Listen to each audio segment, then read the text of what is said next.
stay in position because I need them to know what the position is before I ask them to stay there.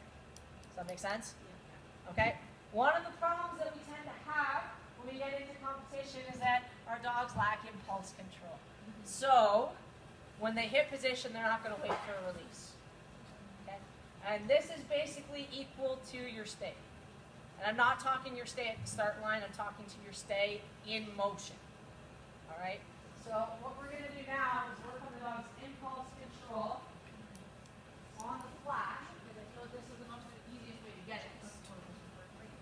Notice very little, well, nothing we've done so far is actually involve a dog walk, has it? Okay, I do 90% of my training often. Any point of a lot of this.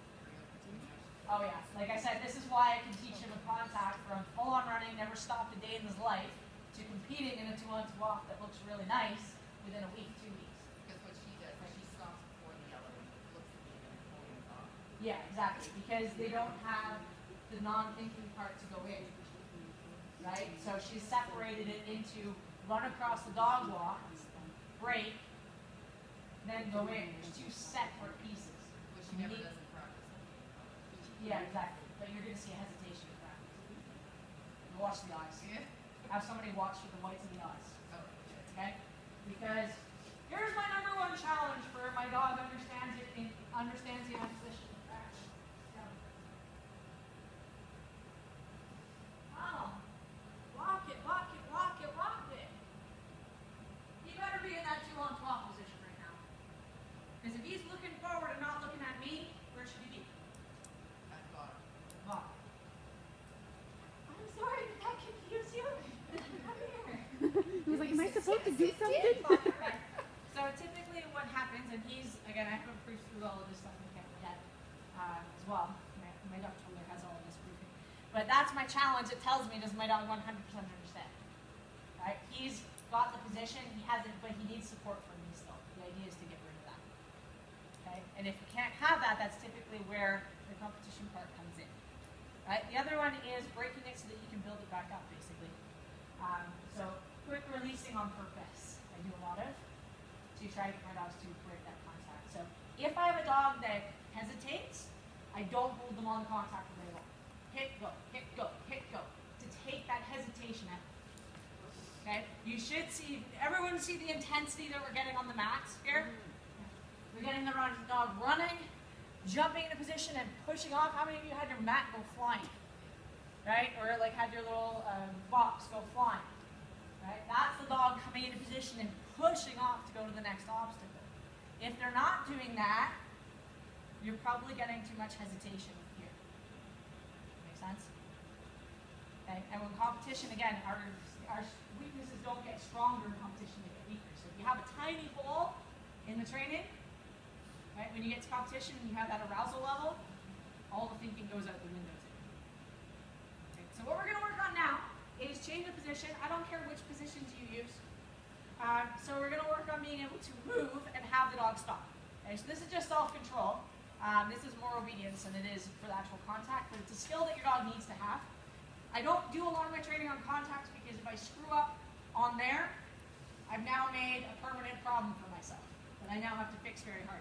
If I make a mistake on a mat and I make a mistake on the ground, I can fix it without associating it to the dog walk. Okay, so most of my retraining, that's the last step. Adding in the contact is the last step to my retraining because I want to make sure my dog has the skills necessary to do it. Does that make sense? Okay, so what we're going to do now is just give your dog a position while you're walking. Okay, so it's just laying down while you're walking. Okay. Now, so we're just working on getting any position. You can do whatever you want. Sit. Oh, you stuck. What happened? Sit. Sit.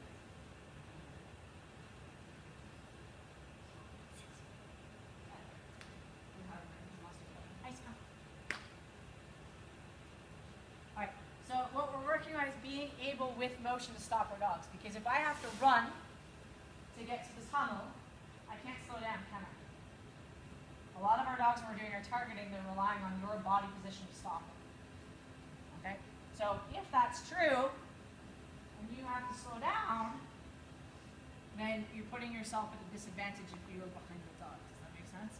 So we need them to have the ability to stop moving when you're still running. This is also the chance for you to practice some of your handling moves here at the end of contact. So if I'm walking with him, yeah.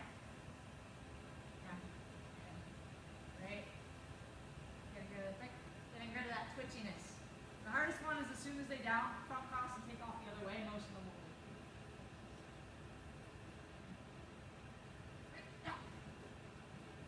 See, as soon as he hesitated and I moved, he came back out of it, even though he was going to go into it. Here. Good. Nice. That's a hard one for him because he's got that impulsive one. So if your dog can't hold a position, and I'm not talking about stuff like this.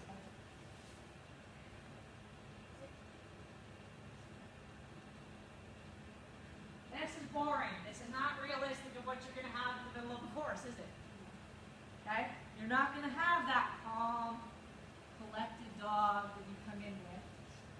Right? You're going to have the screaming maniac that's just run 18 obstacles and dog walk is number 19 to the finish. Okay? So you see, my dog does know how to stay. Look.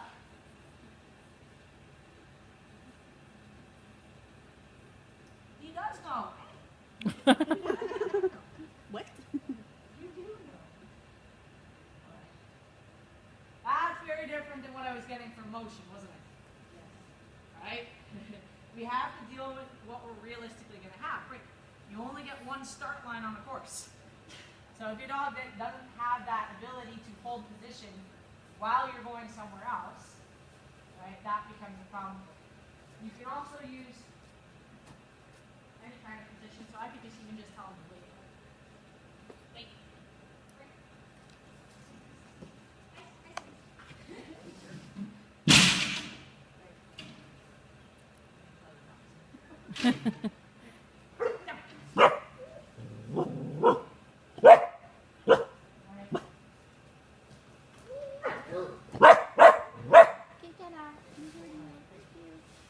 Okay, so I have to be able to get him into that down position quickly.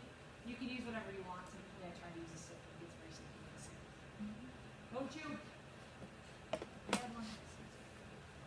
Okay, so this is not working the contact, so don't say target because there's nothing for them to target. This is just about working, can you get them into a position from speed, and can you get them to maintain it? Okay, the maintenance is the hard part. Okay, so having them move, stop, and you keep moving. Okay? And the higher you get them, the harder this is. So something like, again, I was using the mat before, my 2 on 2, or my 4 on the floor.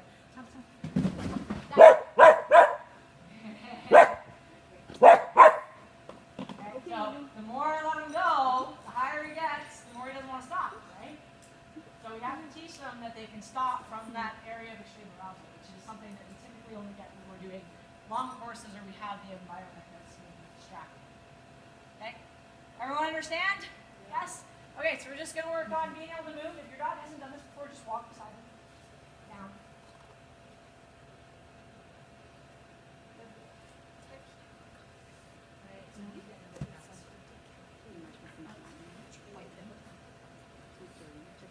And I just work a little faster.